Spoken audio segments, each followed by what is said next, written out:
रावण के कुछ काले सच परिचय। रावण भारतीय महाकाव्य रामायण का एक प्रमुख पात्र है। उसे एक महान विद्वान, शक्तिशाली योद्धा और लंका का सम्राट माना जाता है।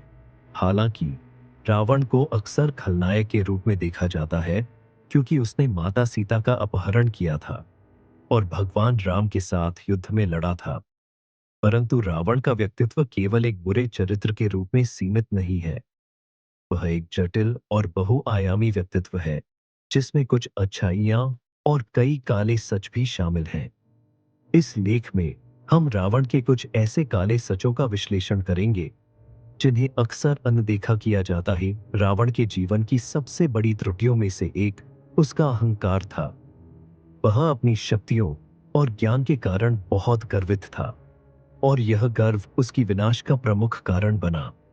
रावण को यह विश्वास हो गया था कि उसे कोई पराजित नहीं कर सकता, और इस कारण उसने कई बार अपने परिवार और समाज के हितों की अनदेखी की।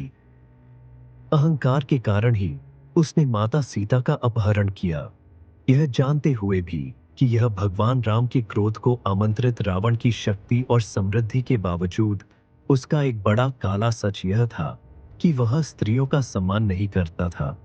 उसने केवल माता सीता का अपहरण नहीं किया, बल्कि उसकी सत्ता में कई अन्य स्त्रियों को भी अपमानित किया गया। रावण के जीवन में कई घटनाएं हैं जहां उसने अपनी इच्छा पूरी करने के लिए स्त्रियों का अपमान किया। उदाहरण के तौर पर, रावण ने अपने छोटे भाई कुबेर की पत्नी रंभा का भी शोषण करने की कोशिश की थी। यह दिखाता है कि उसकी शक्ति और सत्ता के कारण उसने महिलाओं के सम्मान का उल्लंघन किया।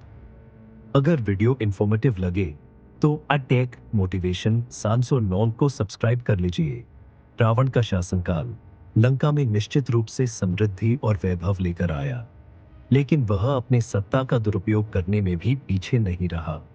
उसने अपने प्रभुत्व का उपयोग उन सभी को झुकाने के लिए किया जो उसकी इच्छा के विरुद्ध जाते थे। रावण ने अपनी शक्ति और प्रभाव का उपयोग विरोधियों को दबाने, अन्य राज्यों पर आक्रमण करने और अपनी महत्वाकांक्षाओं की पूर्ति के लिए किया। यह सब दर्शाता है कि वह सत्ता के मोह में इस हद तक गिर गया कि उसने धर्म और न्याय के मूल सिद्धांतों की अनदेखी की। रावण अपने विद्वान और तपस्वी होने के बावजूद धर्म के मूल सिद्धांतों का पालन